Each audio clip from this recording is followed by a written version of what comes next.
SKT, Impact in the top, Contracts in the jungle, Jensen in mid lane, and Sneaky and Smoothie are your bot. And of course, Cloud9 yesterday tried to shut down Faker in the early game. It was unsuccessful, sadly for them. Many teams have tried in the past and also failed, so not exactly a massive knock on C9 that they didn't beat SKT. It was somewhat expected. This is the kind of game they have to be able to win, though, if they want to make it out of this group. Right. A lot of teams coming into Worlds 2017 see the Korean teams as the biggest obstacle to overcome, and rightly so. A lot of them expect to drop games to the Korean teams, but it's up against these other teams, these teams you're competing against for more of that second spot type of option that you've got to find the wins. But you have to wonder, because all analysts, I think, made the right prediction. I think Cloud9 come in favorites because their game plan of going mid, of getting Jensen ahead, should work against Westor. But we cast our mind back to just yesterday. It was EDG's plan and Scout's pressure in mid lane that was really the highlight of the early game for EDG. But executing on closing the game was where it kind of fell apart for EDG. Right, and obviously with EDG not being able to close out the game, like, I have some of those reservations as well with Cloud9. Like, they're not a team who consistently just close out games when they get ahead early on, and AHQ have shown many, many times here on the international stage they can play late game team fights. And I think you and I both come in with the mindset of go mid lane, get Jensen ahead. Absolutely, right game plan. The what if is what happens afterwards and whether they can actually snowball that quickly. Well, one way domestically that Cloud9 has usually found some success is through their drafts. Let's see how they can draft this game against AHQ. We are in a champion select. Galio, Rakan, Thresh all banned out by AHQ. Cloud9 responding by banning out Kalista and Jace with one left to go. Very interesting, you're spending a ban on Thresh in a Lulu versus Janna meta with both those champions available. It might be AHQ saying we are afraid that C9 are not going to play Ardent Sensor. They're going to take that Thresh against our Janna or Lulu and try and stomp that lane. It's basically, you look at these bans and say they're forcing Ardent Sensor. If you see Rakan and Thresh, sure, Rakan can build Ardent Sensor, but it's usually a later purchase, so banning away these two playmakers basically guarantees non-interactive bot lane. And one small factor that also means is that if we do see Janna versus Lulu, guess what? The junglers can set up around mid lane, around top lane, and leave the hyper carries to par. You said the magic word, Papa Smithy, non-interactive, and the Janna is locked in. That one's picked up for Cloud9 in the support role, and they'll pick the Xayah to go along with it. I'm surprised Tristana is not the choice here for Sneaky. When you are against a Jarvan, Tristana is just a more valuable AD carry because Xayah cannot get out of the Jarvan ulti with her ult. She just gets up in air and right back down.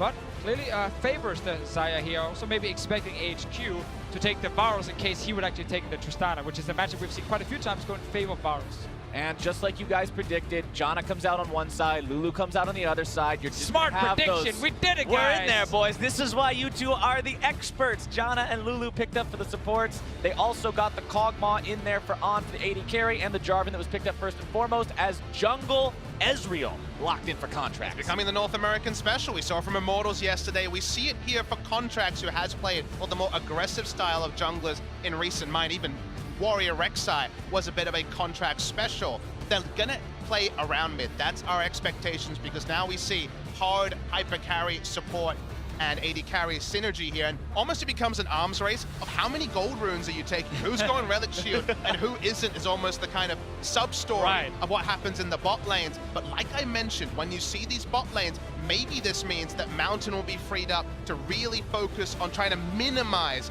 the fire that could be presented if Jensen gets first blood. Or there's a world where Mountain says, if you're going mid, I'm going top. Try and get Ziv going against Impact.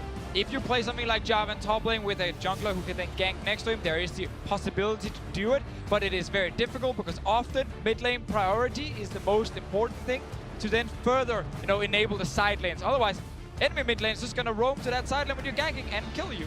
All right, so barring the Jarvan being flexed towards the top lane, we have solo lanes still have to be drafted on both sides, meaning that's where you might see the bans going this time around. Malzahar banned out by Cloud9, Cho and Syndra by AHQ, and the Kha'Zix banned out by C9 just in case it is that flex Jarvan.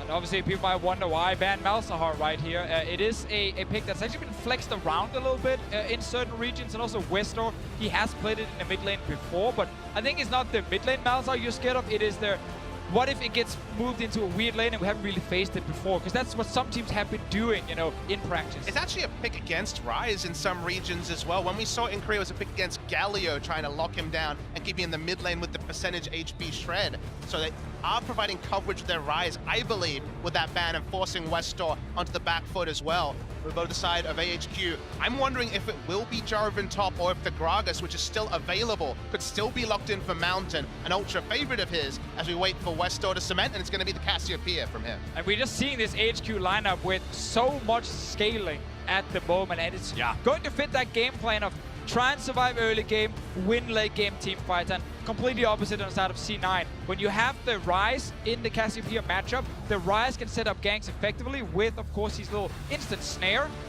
And then you have a jungler coming to maybe see if you can lock down that kill. And I think at the end of the day, Ezreal jungle is a bit of a timer, right? The moment you see Ezreal jungle and you're against it, you're trying to buy time, stop the snowball. It's like Shaco a few years ago from the jungle. You know, if the first blood doesn't come, the itemization is slow from the jungle. And AHQ is saying, hey, what about those 40, 50-minute games? Give us one of those. We're ready to go. Exactly. Like, if they get to late game, they should win with this composition here. C9 might go for that Nautilus.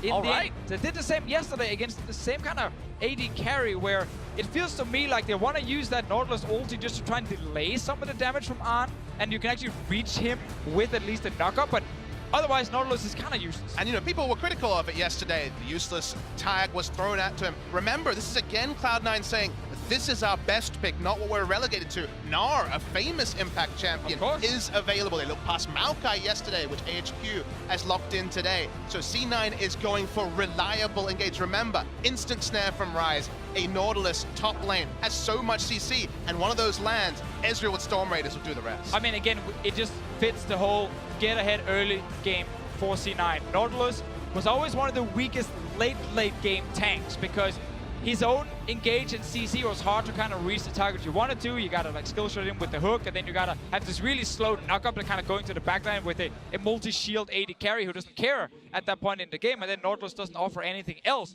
in the fight. So it is very much early to mid-game for C9, and of course it is all about killing Westor. And I like the fact that you bring up the early game Cloud9 goals and what they want to accomplish compared to the scaling power of the AHQ composition, because the conversation we were having earlier, we were talking about in the caster room how every game, it seems so far, is either 25 minutes or 55 minutes, and there's almost nothing in between. The games are either super quick or they're super long. And C9, they want the 25. Absolutely. We'll have to see what they can do as we load into Summoner's Rift for the next go-round. 1 versus 1, technically 5 versus 5, but 1 team versus 1 team, AHQ versus Cloud9.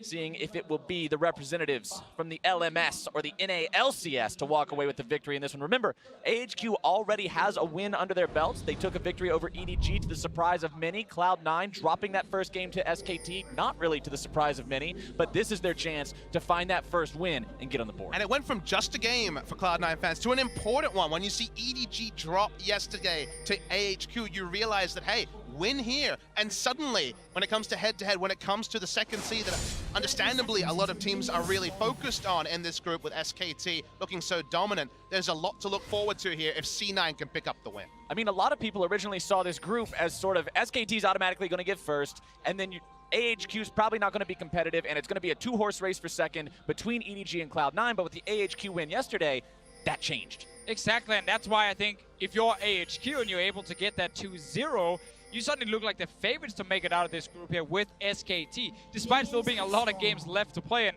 we know from past experiences with Worlds, Day 1 and Day 2 do not decide the entire group. So European fans, don't get too sad just yet. There are still hope.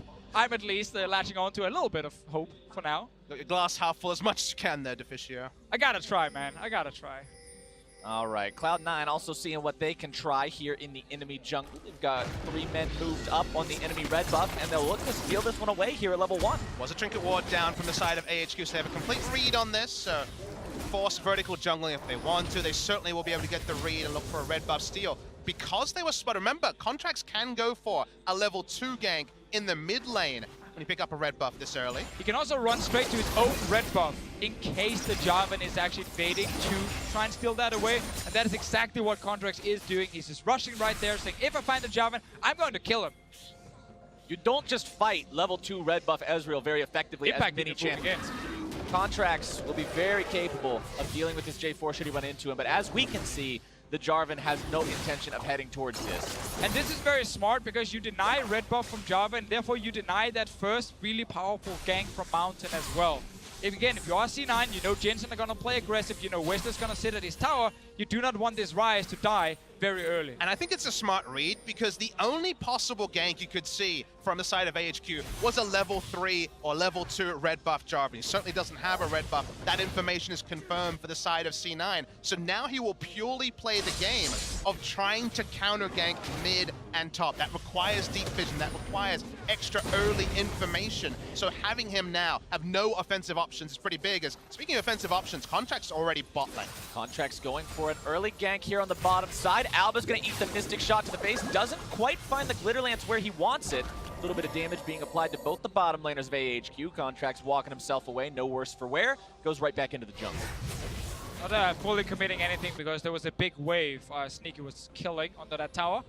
Not ready to leave. As one of the worst feelings as an AD carry when you're sitting and about to pick up a big minion wave and then your jungler is actually ganking for you. You gotta skip that wave and rush forward. Sneaky says, no, just step away, Contracts, go back to your jungle. And speaking of bad AD carry feelings, I remember earlier in the season when Doran's shield got the buff, there was Sven and other AD carries saying, no, not my item, I'm going Doran's blade. How do those AD carries feel now that apparently you can go both sides relic shield? We're going full gold generation in the bot lane, such a far cry away from longsword pots like we had a few patches ago. Definitely doesn't make you feel like a superhero, like a damage dealer, like AD But carries then the often wanna outer be. sensor is completed, and then you're a gank mid. superhero. Let's see. Contracts is around here. He's on a ward. Hanging out on a ward, so not likely to see a whole lot happening here. Mountain at half HP sitting on his own Krugs that he recently took, so not really a whole lot to see happening here either until Contracts makes another appearance bottom side, but again, spotted. These wards are just ruining his day. Jungle Ezreal is so dependent on getting going early too. Like, you want to see this pick succeed with some early ganks, but it's just not happening yet. Yeah, so let's give credit to AHQ and their early vision control here. Actually kind of reading, okay, on bottom side is where we're expecting the Ezreal to be. Both wards spotted him and avoided a gank in mid and a gank in the bottom lane. And these things are very important when you play against these comps that wants to get so far ahead early, like we see from C9. A lot of teams tend to skip some of that early vision, and suddenly they get surprised.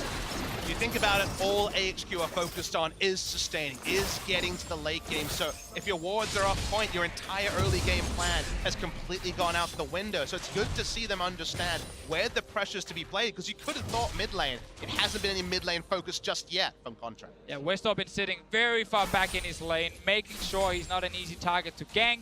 Of course, after seeing Contracts down in the bottom lane, Mountain are able to go in and steal away most of that Raptor camp and get another deep ward, while Contracts is stuck on the Crux, which kind of sucks a little bit for the Will takes a lot of time for him to actually clear it in the end, and he's not able to apply pressure right now because he's trying to make sure he's not falling behind in experience.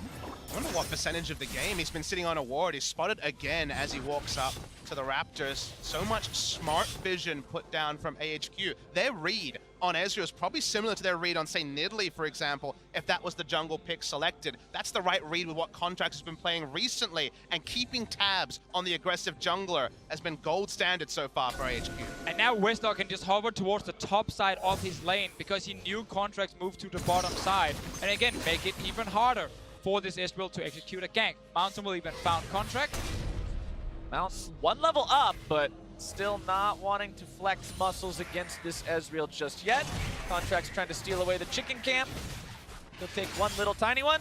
Mountain smites away the big one though. I mean, the what-ifs are what's going through the head of Mountain here. He knows the game plan. They've stuck to it so far. Sure, there's a chance of a kill, but it's Flash, it's Ezreal with the Arcane Shift. There's mid lane priority for the Ryze. You don't need to have the Bloodlust. That's not what the comp was set up for. That's not the win condition. So I like to see HQ, wherever possible, playing smart defensive rather than just giving up creeps, because they are still keeping competitive in CS. Because if Mountain had gone all in right there on the Ezreal, with it, Westo would have to actually give up quite a lot of minions in the mid lane to try and join him. Otherwise, Jensen could just ult in with this Ryze here and then instantly take down Mountain and force his flash. So it's a cool game plan. I like the discipline as well from HQ so far. It's on C9 to keep forcing though. Losing the minimum, it's an art. It's a very difficult thing because the red buff here, it's a smart sweep from Mountain, but we know Contracts is close. Very smart sweep from Mountain, expecting these jungle Ezreal shenanigans to try to catch him at his buff in a vulnerable position, grab some cheesy free kill, but not today.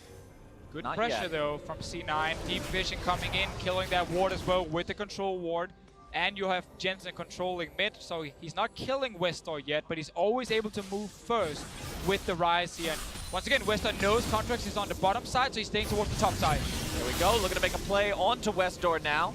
Get the cleanse out of him that time. That point and click CC from Rise, so effective. It's why you've got to take the cleanse against this champion, but that's one tool out of Westor's arsenal the next time Cloud9 tries this. Turn to the red buff as well. Will probably be a contest. Mountain puts down the ward. Mountain really not wanting to give this one away to Contracts, but Contracts wanting to steal this now, especially with that cleanse gone from the Cassiopeia. They're confident in this 2 versus 2, but it might be even more. Contracts gonna be jumped on, but gets himself away along with taking the red. Nicely played by Cloud9 so far. They find themselves cut off by the Miasma.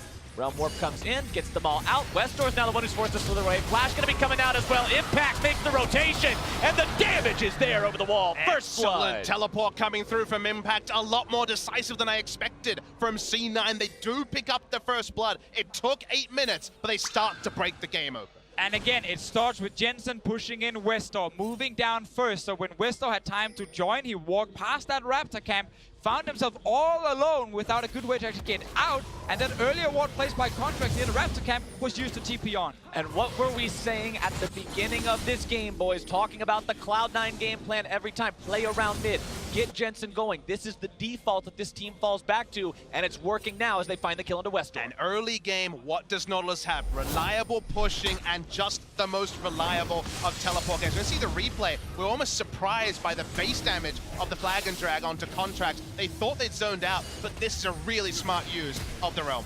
Yeah, great TP as well. And then, of course, a ton of CC on this Nautilus here once you get onto your target. Think again about the Realm Warp. It stopped him from going back to mid lane. He had to walk towards the Nautilus. That was the only place he could go. I think another awesome thing here is C9 are not ganking mid lane. But what they're doing is they're using Jensen and Contracts together to actually play around each other. So it's not just Contracts trying to feed Jensen, it's actually Jensen using his pressure to feed Contracts, allowing him to go into the jungle, kill away some of these camps here, deny Mountain whatever he can at least, and then his Ezreal get a bit of farm. But Ezreal is not getting any early kills, and he is currently a level down as well compared to the Jarvan. Also want to point out that Cloud9, while they did get the first blood, they had to invest significantly into it. The teleport from Impact, as well as the flashes of 4 out of 5 members of this team, means they may find themselves at a disadvantage if another skirmish happens to happen before those summoner spells come back up and available. Westor, though, still without either summoner spell, may still be vulnerable as the tanks in the top lane just continue going back and forth, blow for blow. You can see the catalysts up on both of them, so the build's going to be very similar here as well. Jensen and Contracts, again, just trying to counter jungle whenever possible. Even if the pick ban wasn't enough, you press tab, you see that already a very fast Targon's Brace is completed for Arn. You're under no sort of illusion that AHQ is trying to lose the minimum. It's an Infernal Drake spawn. First, there's 4 control wards already placed around. AHQ keep waving the white flag and saying, not now, we'll get there later. So I'm gonna look for C9 to make that Infernal Drake take as fast as possible. Absolutely. Now grabbing the root onto On. Sneaky playing aggressively on this Xayah now, utilizing that Blade Caller to get the Feather Root. And I want to talk about like the next step for C9. It really is around bottom side. Push in this lane here from AHQ, roam down with Jensen first, who can always move before the Cassiopeia, and then just get pressure on bot lane here. That suddenly means there's now a Dragon available. There is no teleport from Impact. Zip needs a few more seconds on his. Cloud9 going for this now. Get away, that Westor. TP available. Westor trying to get out, but now he may just be collapsed on getting himself the Petrifying Gaze. The damage coming down onto Jensen. The root into the Dunk Mountain, not able to find it! And Contracts fires the True Shot Barrage! And Smooth is showing why he took Janna early over the Lulu, because there is a Jarvan on the other side, and you can deny so much damage from AHQ lineup by using this ulti perfectly from Smooth. Another shield coming in as well. Jensen making sure he stays alive. And AHQ did not need to make that initiate. It looked like they could get away scot-free, but they give up 2 kills. Not yet the Infernal Drake, but when you have that sustaining playstyle, that defensive playstyle, sometimes you go awry. I am pretty sure AHQ are saying we need a few more seconds for teleport. We can then actually fight and stop them. But because of the ulti from Rise, the fight breaks out way earlier And then suddenly the TP was not ready, because it was up about the time Westor died, TP was ready from Ziv. We're talking a few seconds, but because C9 disengaged from the Drake and take the fight, well then AHQ's game plan kind of go out the window. And now the TP is up, not only for Ziv, but we're just moments away from it being available for Impact too. So both top laners will now have the opportunity to get involved in the next fight when it happens for that Infernal Drake. And that was kind of the thing before here, where AHQ actually were happy enough giving up first blood for a teleport, because it meant that Arn and Albus in the bot lane would be safe for a little while. You can't really create a tower dive with the Rise if the enemy Maokai can just TP in and stop you. Now the fact that C9 still managed to get a few kills and get Impact TP back, well, suddenly C9 can play around this bot side and actually do it properly. And speaking of properly playing around these things and setting up the fights, Ardent Sensor now up on both of these supports means that you are going to have that extra fighting and damage capability in the fight. But that's the only even thing about where the game is at. It's obviously recurve for Pickaxe for Cloud9. So far from the Rage where they're actually teleporting in after the Drake goes down. The attempted steal from Mountain not quite coming through. Contracts making sure to use the True Shot Barrage to get the burst down there as well as Mountain going to find himself caught out over the wall. EQ comes back in time to get himself back to safety. Didn't have the flash there, so really needed that.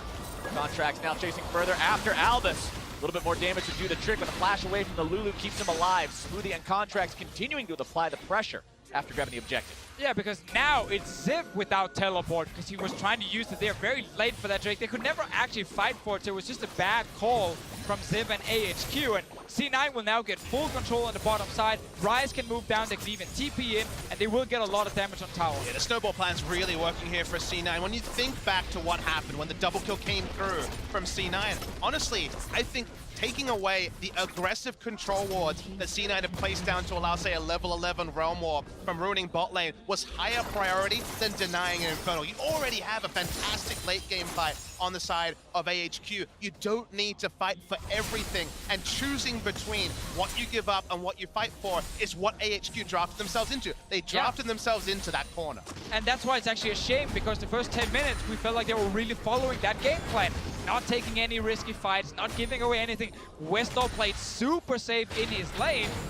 After 10 minutes though, that game plan kind of disappeared, and they were suddenly calling for fights for no reason at all. It's cost them now twice, and C9 have already picked up the first tower. I mean, let's talk about what would have happened if it was a match teleport. It's a 5v5. It's Abyssal Mask buffing up the Rise damage versus a Catalyst and some other tank items. It may have been Ardent Sensor on both sides, but the Rage Blade wasn't complete yet. They didn't have the tools to fight, and it certainly didn't have the levels and the time to fight. So that's why it's so strange. The teleport came in, the fights went in. It's been up and down from AHQ after a solid first 10 minutes. AHQ will need to continue playing patiently and safely if they want to be able to win this game. That is pretty much cemented at this point. But if you're Cloud9, what's the next step to continuing to snowball this lead and getting where they need to go? And I think just following on from that question, it's both teams kind of outside, specifically AHQ. What do we have to fight around? Because it keeps morphing as lanes get longer, as the ability to put down wards on first Rift Herald, then Baron gets longer. It's so hard to choose, and it evolves depending on the mistakes you make early. Yeah, the plan here for C9 now is to continue playing around Sneaky and Smoothie. It's actually not about playing around Jensen specifically. They just need him to push the lane and be able to move to the two side lanes. He can then either go bot lane and gank, or go top lane and secure another tower or Rift Herald. He's going for the gank option. Bottom side is going to be Impact, locking down the Ziv with the CC. Nature's Grass comes out. Ziv trying to buy himself some time to get away from this one, but I don't think it's happening today. The damage from Jensen should be enough to take him down. Flash away. Oh. Twisted advance onto the Scuttle Crab, but Jensen will flash right after him, landing the root. Now Westor showing up, dropping the Miasma. True Shot Barrage coming down. They're bringing in the Cavalry, and Jensen grabs the kill onto Ziv. Now Westor sticking around a little bit too long. Petrifying Gaze not quite going to be finding the stun today. Contract looking to chase him down, but now the combo is interrupted, and Sneaky grabs the kill on him out. Like bowling pins, they come one by one and get bowled over by C9. All they can clear is some wards on the top side. Just a bit of topping up with the Monsoon, and it's going to be mid lane turret, and this snowball is starting to crash down the hopes of AHQ.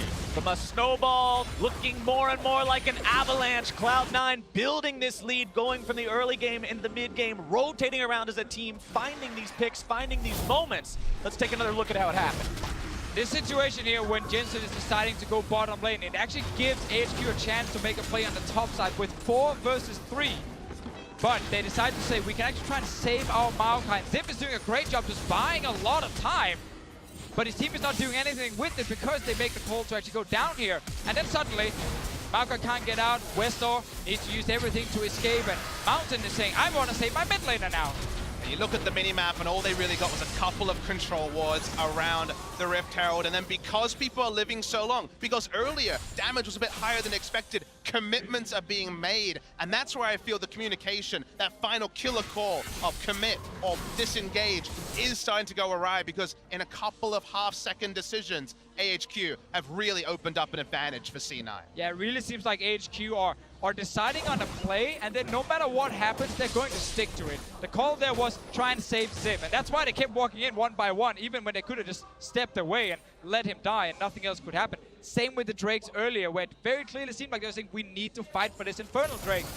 And then they actually ended up costing him because they were not ready with TP first, and they definitely should not go for the second one. Talking about those Infernal Drakes, it's under a minute now before that second one spawns. That is exactly what Cloud9 wants to see with this snowballing plan. You love to see those high-value Drakes come out when you're in total control of the map, in total control of the game.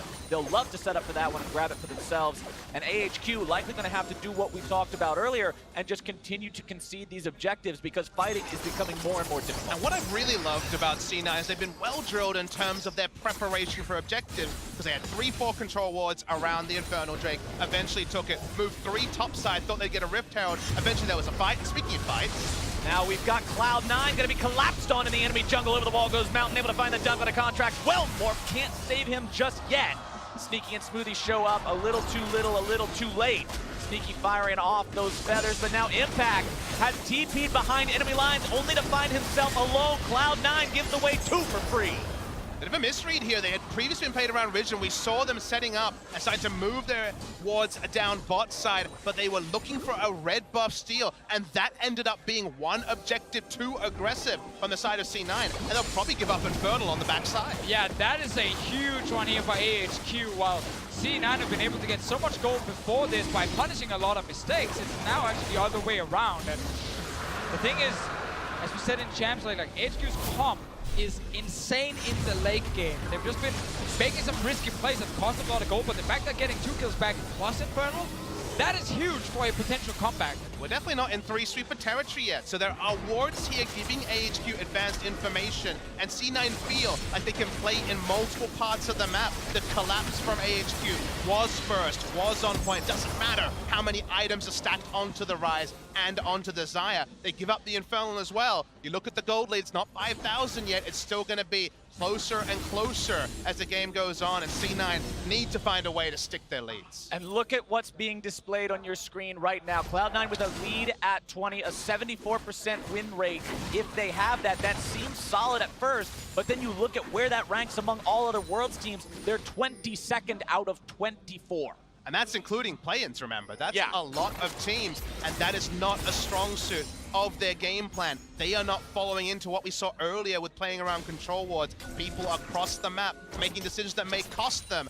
And what we can say about AHQ, it was fully evidenced yesterday against EDG. You give them late game, they've drafted for it, they're ready to go. We know HQ will never give up in these late game fights here. They're trying to protect Ann every single time and see if he can be the big carry. Westor is trying to at least deal a bit of damage, but it's not about him. Normally when we see HQ in late game, it is really about just protect this AD carry. Cloud9 unleashes Shelly in the top lane, finds himself their 3rd turret. That will be the final one in that outer ring. But what did we see yesterday, guys? We saw AHQ against EDG in a match that went forever. EDG made quite a few punishable mistakes, and AHQ, because of that, found the win. Cloud9 cannot allow themselves to fall into the same trap, or they might suffer the same fate. Now on, maybe collapsed on here, Cloud9. 5 men strong, we're gonna take down the AHQ bottom lane. Root comes out, damage comes through, Wild Growth is there, but it will not be enough. On goes first, Albus goes second, and Cloud9's looking for Baron. And that's the kind of play you're looking for if you are C9. You're still trying to play this fast game here. Great use of the Rise ult here from Jensen. They're fighting again. Still trying to stop this. AHQ is not willing to go quietly into the night on this one. Mountain over the wall, ready to steal if need be. Jensen walking away with 10% health. Scryer's Bloom fired off. Cloud9 backing away from this one now. The Baron is stopped. So very early in the game, so tanking the Baron here when your Nautilus is sitting with only magic resistance at this point, and Ezreal jungle is difficult, forcing a C9 to just step back, accept the fact they got 2 kills, and that's still good enough for them. I mean, another pick later, and you got to say, Ryze, Ezreal, and Xayah do shred down Baron. So you can see why there's a bit of bloodlust in their eyes. We've seen the replay, very decisive. And what I want you to note is that Ryze does not take the Realm Warp. Once again, they come up with these pincers. I like the fact that we always see the evolving use of the Ryze ultimate, and there was nowhere to run for AHQ. And we've seen that multiple times. Jensen using this ulti to surprise AHQ. AHQ very clearly have that plan in mind that then gets completely destroyed because of how fast multiple C9 members show up behind them. And I want to talk about something a bit more general as the game starts to slow down a little bit. And it's about the Ardent sentiment. It's about delayed tactics. It's about what we see AHQ draft and what we'll see many more teams draft, these containment drafts, the trust in the late game. I still am fully on the side that playing aggressive is the way to play, even if you do draft Ardent Sensor, because guess what? The shortest way between 2 points on the map is the aggressive path. And if you have the wards down, if you've already done the due diligences, if you're there first, you will reap the rewards. So C9 so far have largely been able to do that. That's why they've grown to gold lead, and I think that's the right way to play the meta. Definitely, if you're able to continue actually snowballing, and that's why a lot of teams are saying we don't feel like we can do that consistently, so we want to take the late game draft and just see if we can win late game team fights. And that is also a very fair choice to make if you don't trust in your ability to play that very clean game. I really like the itemization decision coming out from Cloud9 right now as well. You can see Impact with the adaptive helm, trying to get himself away now from the collapse by Ziv. He might have help coming in, but Cloud9 on the Baron while their opponent's time is being diverted to their top laner. Now Impact going to be making that TP up to Baron himself. AHQ, they want to collapse, they want to get here, but it's not going to be in time. Cloud9 get the Baron 24 minutes in. Very important here that C9 is making a good call for Baron, and no vision around it from AHQ, no reaction really happening from them either until it's too late. The Baron was one of the reasons AHQ got back in the game against EDG yesterday, because they actually managed to win a fight, secure that objective around the 30-minute mark, delay the game even further. C9 though get it before 25 minutes. They can now start getting out some of these tier 2 turrets. And it's just consistent play from them. 3 control wards down. They knew there was no chance that AHQ was going to react. No steal potential coming out from them. As they pick up the Baron, the wave clear on the side of AHQ is really nothing to write home about. It's decent, but certainly not going to be gold standard when the Baron buff comes in. Once they start getting those flanking wards and bringing up the minion wave from Jensen, they have a lot of options for C9. And Ryze is also one of the best mid laners with the Baron buff, because when you're pulling people to these different lanes to defend, you use your ulti to quickly get to another lane, buff up these minions, and then you can even bring some minions with you and just take down a turret where the enemy team can't defend because they cannot move as fast as you can. Cloud9 now set up with the 4-1 situation, pretty much the staple for Baron pushes, unless you're in a region like the LCK where you sometimes get to see the 1-3-1s done successfully, but in the North American LCS, Cloud9 used to these 4-1 setups. Once they've got the Baron, we'll have to see how well they can execute now, applying the pressure to the tier 2s in the mid lane and the top lane. Jensen continuing to put those auto attacks into the top lane. Tier 2 nearly has that one down, while the rest of the team can tell the same story here mid. It's very hard to deal with. This is AHQ, 8,500 gold down. They've got the Righteous Glory on the Maokai to try to engage if it's a possibility, but Cloud9 is just so far ahead, and it's so difficult. Now they're making that push. They're hitting the item break even points 1. That's also a hook, but just onto Ziv. They'll back away. Trinity Force complete on Ezreal. 2 to 3 items on everyone. Cloud9 are ready for a fight, and that's why AHQ are always orb walking backwards. Even if they have a numbers advantage, they want nothing doing with a 5v5. 10,000 gold down now means Cloud9 feels good about the gold lead they're sitting on. With the Cloud Drake now up, they can shove up bottom, grab the tier 2 if they want that, fall back to the Drake. The world is their oyster, the map is their territory. AHQ pretty much confined to their base at this point. Almost 2 full minutes still remaining on Baron as well. They've got plenty of time to work. And it's just a pleasure to see C9 play the side lanes multiple times. See if the Realm Warp's committed to, just the Ryze coming through, but they're playing the side lanes in a way that EDG didn't. They still have their outer turrets up. No turrets taken down from AHQ. No doors left open from C9. Sure, a silly visit to the enemy red buff once, but otherwise, this is the way they need to play. Exactly true. Clean for the most part from Cloud9. Now with the push-up in the bottom side, they'll continue applying that pressure to AHQ. 1 minute left of Baron buff. Ping coming down now onto the Cloud Drake. Cloud9 thinking of backing off. Not really a lot left to find with AHQ mounting this solid defense, and they'll just fall back to the neutral objective. Yeah. Full reset, go back, spend all the gold right now because you're picking up so many towers. There's 2,000 on Sneaky, 2,000 on Jensen, and take a Drake on the way out. You've now done your job.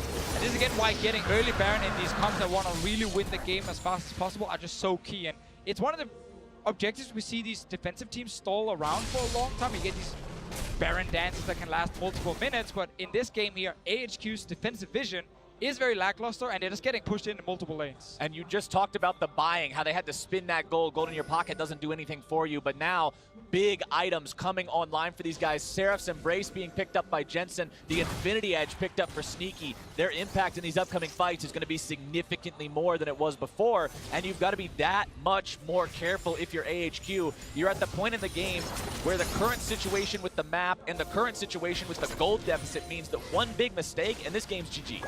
It's good news stories everywhere up the side of Cloud9. 11,000 gold, supremacy in every lane.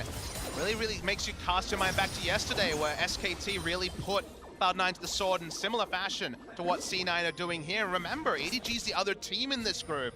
If we see EDG play like they did yesterday, there is a world where you leave day 2, and sure, it's an early prediction, but feeling really good about Cloud9 maybe getting out of groups. Jensen putting himself in the wrong place at the wrong time, pops the Zonias with the Realm Warp to get away to the rest of his team.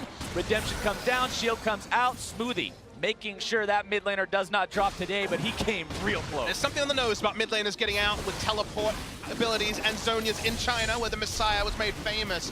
This Twisted Fate engages, or see, well, speaking of engage. Yeah. That wasn't much of one. The Nature's Grasp just kind of goes flying off to the side. Wave to it as it passes. That's an engage. And there's your engage. The hook lands onto the enemy support. The Ardent Sensor is gone. Sneaky's grabbing a killing spree, and it's time to cut down that tree. A double kill for Cloud9's AD carry. And while it looked very close before with Jensen just staying alive, while the rest of C9, they're very healthy, and they just turned this one around. AHQ tried to find a team fight, couldn't really get it. Mountain was never in range to land his ulti.